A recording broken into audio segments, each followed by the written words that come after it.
मंच पर मौजूद जयंत चौधरी जी जो राज्यसभा के मेंबर तो हैं, लोकदल के राष्ट्रीय अध्यक्ष भी हैं, लेकिन हमारे सबसे ज्यादा सम्मानित किसान नेता चौधरी चरण सिंह जी के पोते हैं।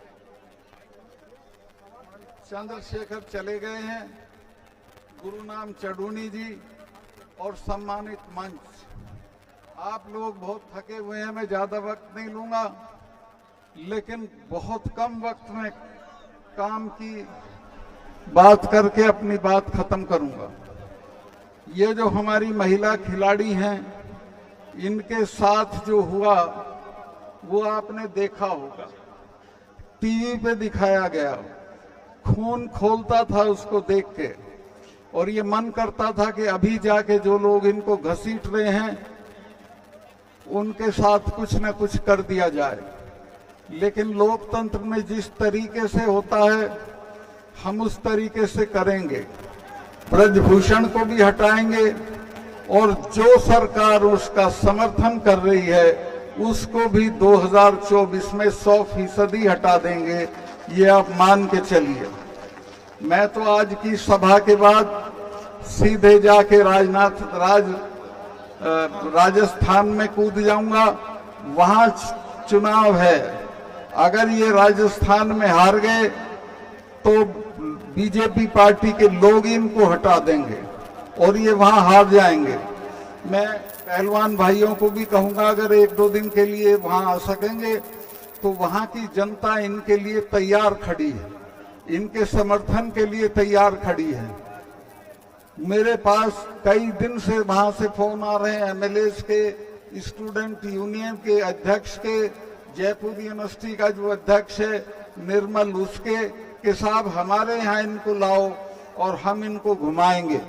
अब ये तो इनके ऊपर है, ये जो भी फैसला करेंगे हम इनके साथ हैं, लेकिन मैं अपनी जात से खुद से मैं जाऊंगा और राजस्थान में इनको घुसने लायक नहीं छोड़ेंगे।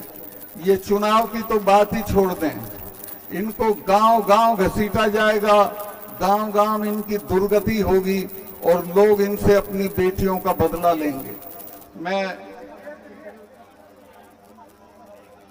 ज्यादा लंबा नहीं करके मैं और जो जरूरी चीज है वो आपको बताना चाहता हूं। वो ये है कि पुलवामा का एक मामला है जो मैंने अभी 20 दिन पहले बोल दिया। उसके बाद से मेरे जो कार्यकर्ता थे उन सब के यहाँ सीबीआई भेज दी इन्होंने। उन पे कुछ था नहीं, क्या निकलने वाला था, लेकिन वो इसलिए कि ये जो पुलवामा है इसमें हमारे 40 लड़के शहीद हुए और उनकी लाश पे खड़े होके इन्होंने चुनाव लड़ा। मैंने जब इनका फोन आया, ये शूटिंग करा रहे थे अपनी उसमें नेशनल कॉर्बेट पार्क में, और मुझे कहा प्रधानमंत्री जी ने कि सत्ताल भाई बताओ क्या हुआ। मैंने बताया कि साहब ऐसे ऐसे हुआ और हमारे 40 से ज्यादा नौजवान मारे गए और उसमें हमारी भी गलती रही। तो इन्होंने पूछा क्या, मैं कहा उन्होंने 5 जहाज मांगे थे, अगर वो 5 जहाज मिल जाते तो इनको सड़क से नहीं चलना पड़ता। तो मुझे प्रधानमंत्री जी ने कहा कि तुम अभी चुप रहो। मैं 2 चैनल को बोल चुका था। खैर उसके 25 मिनट बाद जो देश का नेशनल सिक्योरिटी एडवाइजर है, क्या नाम है उसका, अजीत डोभाल, वो मेरा क्लास फेलो भी रहा है लॉ में, फिर उसका फोन आया और उसने भी यही कहा कि मलिक साहब आप इस पे अभी मत बोलिए, चुप रहिए।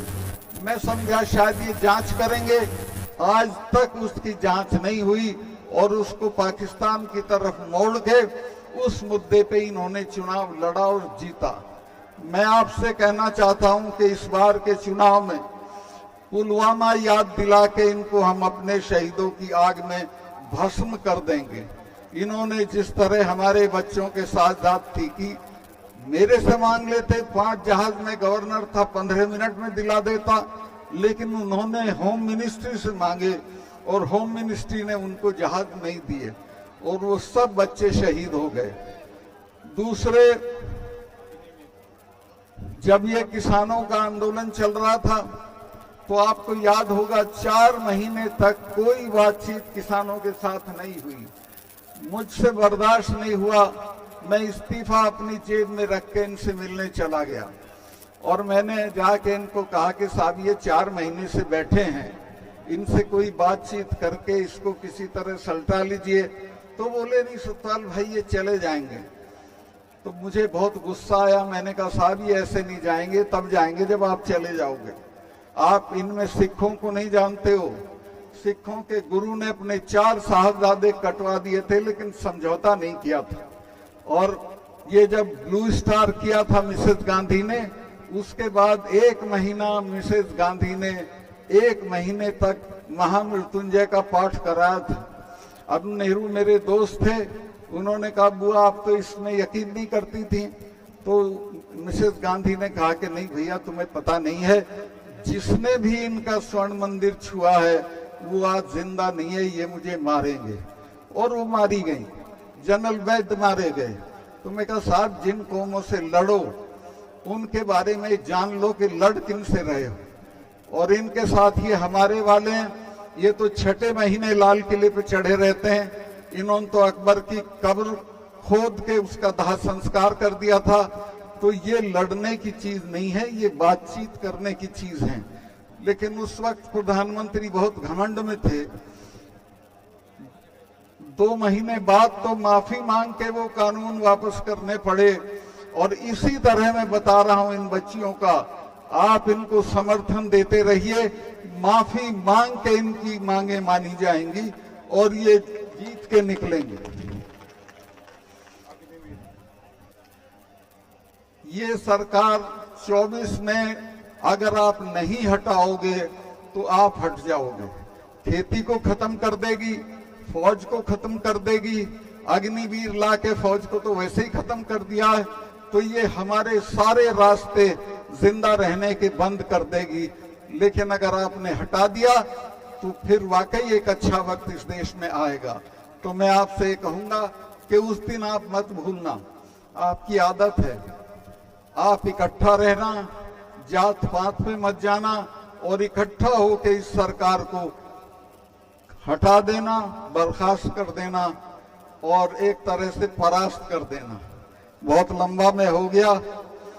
मैं अभी जब इन्होंने 4 कानून वापस लिए, माफी मांग के वापस लिए थे कि हमसे गलती हो गई, लेकिन आज तक एमएसपी को कानून नहीं बनाया। बिना एमएसपी के किसानों का गुजारा नहीं है। एमएसपी जरूर लागू करनी चाहिए, लेकिन वो आज तक लागू नहीं हुई है। वो लागू होगी जब आप दोबारा लड़ाई की हुंकार भरोगे। और मैं आश्वस्त हूं कि किसानों को एक लड़ाई दोबारा लड़नी पड़ेगी। वो चाहे चुनाव से पहले लड़ो या चुनाव के दिन लड़ो, एक लड़ाई और लड़नी पड़ेगी एमएसपी के लिए। मैं बहुत लंबा हो गया, सब थके हुए हैं। मैं इतना ही कहूंगा आखिर में, चडूनी जी का धन्यवाद करता हूं कि उन्होंने यहाँ के सभी लोगों को जोड़ के ये बहुत अच्छी मीटिंग कराई। और इसको पंचायत का नाम जरूर दिया, पर ये बहुत अच्छी सभा थी। और मैं आपसे ये भी कहूंगा कि जितना मैंने चडूनी जी को समझा जाना है, ये संघर्षशील आदमी है, इनके साथ आगे बढ़िए और इनको आगे बढ़ाइए। बहुत बहुत धन्यवाद। इंडिया प्लस न्यूज, सिर्फ वही जो सही।